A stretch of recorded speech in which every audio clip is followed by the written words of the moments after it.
인천 중구에 백범 김구 선생의 탈주로가 있다는 걸 아시나요?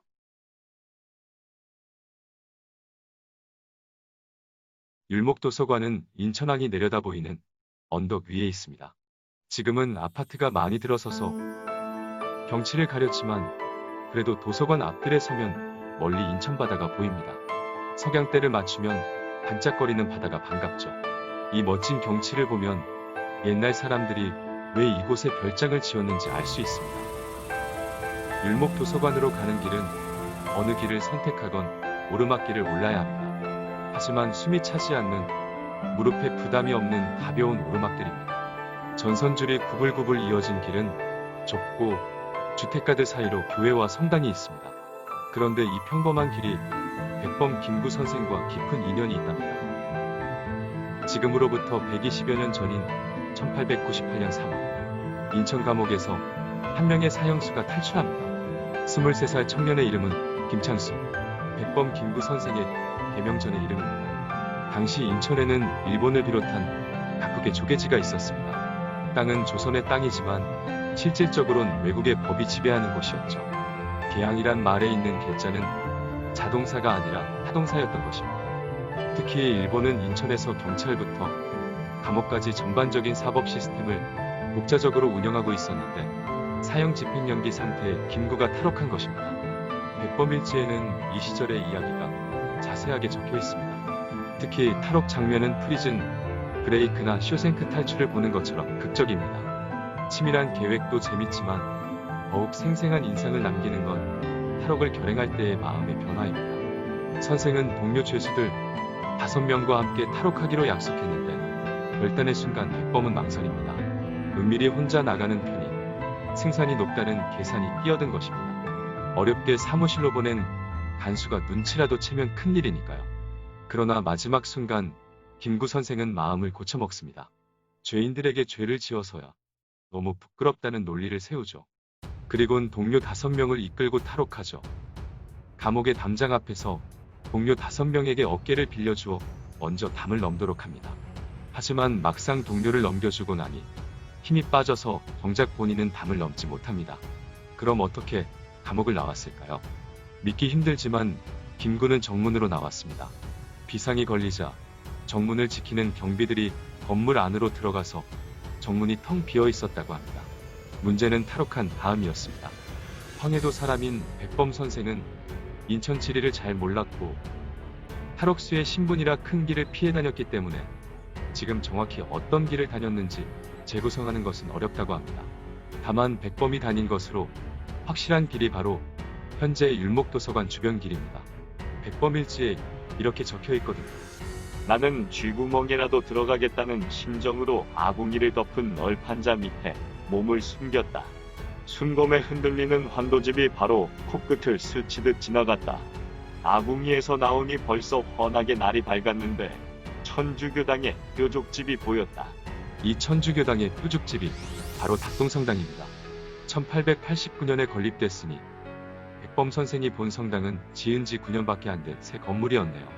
성당을 향해 걸어가던 백범은 행인을 만납니다. 개인적으로 이 장면이 백범일지에서 가장 재밌는 장면이었습니다. 휴머니즘이 아무런 과장 없이 담담하게 펼쳐지거든요. 그리고 이 페이지들 속엔 100여 년 전에 살았던 평범하지만 속 깊은 인천 사람이 있답니다.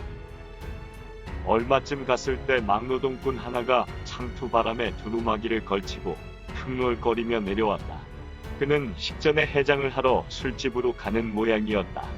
나는 또 사실을 말하고 빠져나갈 길을 물었다. 그 사람은 대단히 친절하게 나를 이끌고 좁은 뒷골목을 택하여 요리조리 사람의 눈을 피하여 하계동 나루터기에 올라서서 동쪽을 가리켰다. 이리 가면 수원이요, 저리 가면 시흥이니 마음대로 어느 길로든지 가시오. 나는 경황이 없어 그 사람의 이름도 물어보지 못하고 헤어졌다. 지금 와서 생각하니 그 사람의 이름을 묻지 않은 것이 몹시도 후회된다. 율목도서관 자료를 검색할 때마다 행복합니다. 다른 도서관에는 없는 책들이 많이 있기 때문입니다. 더 많은 장서를 가진 도서관에도 없던 책들이 율목에는 있습니다. 저의 독서 취향과 뭔가 궁합이 잘 맞는 도서관이어서 애정하고 있습니다. 율목도서관의 장소를 조금 자세히 볼까요? 어린이 책은 별관에, 성인들 책은 본관에 보관합니다. 어린이 책이 절반이 넘지만 별관 서가에도 성인들이 읽어도 좋은 책들이 많이 섞여 있습니다. 또한 움베르토 에코가 말했다시피 어차피 모든 책은 어린이를 위한 것이죠. 첫 방문 때 시집 코너를 보고 깜짝 놀랐습니다.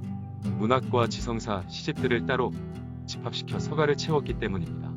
보통 다른 도서관들은 임명순으로 배치하기 때문에 이렇게 흥미로운 책 배치를 하지 않습니다.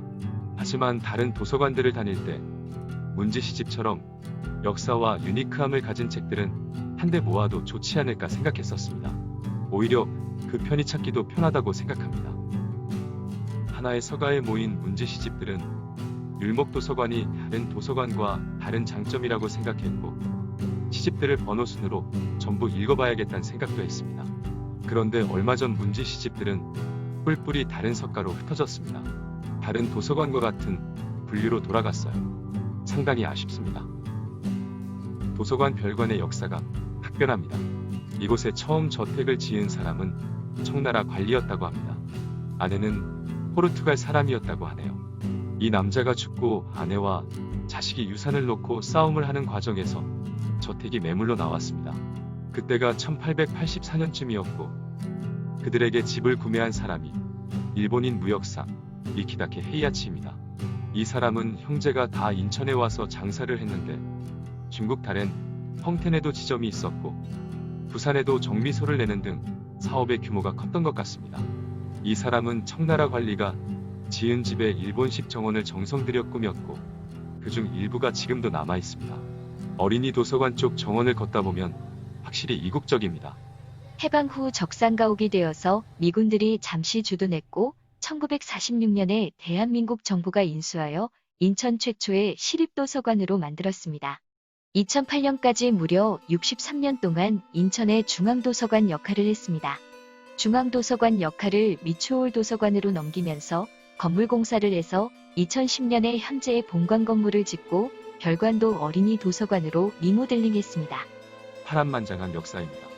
인천 토박이 분들은 어린 시절 도서관 뒤에 어린이 공원에 있었던 풀장 이야기도 많이 하십니다. 작은 풀장이지만 어린이들에겐 디즈니랜드급 임팩트였던 것 같아요. 또한 어린이 공원 자리가 원래 일본인 묘지여서 도서관에서 공부 안 하고 졸면 귀신 붙는다고 협박 아닌 협박을 받았다고 합니다. 율목 도서관까지 온 김에 차이나타운을 구경 갔는데 특별한 구경거리가 있었습니다. 차이나타운 거리에 대만국기들이 가득 걸려 있었습니다. 중화민국 건국일이 10월 10일인데 그것을 기념하는 행사인 듯 싶습니다. 저녁으로 중국집에서 우동을 먹는데 TV 뉴스에서 시진핑 얼굴이 나옵니다. 시진핑은 대만과 인접한 해병대를 방문, 전쟁 준비에 전념하라 고 이야기했답니다. 하얀 제복을 입은 중국 군인들이 경직된 자세로 박수를 칩니다. 가게 사장님과 직원들이 뉴스를 보면서 중국말로 몇 마디 이야기를 나눕니다. 무슨 말인지 알 수는 없었으나 대화에 잠깐 섞였던 웃음은 오래가지 않았습니다.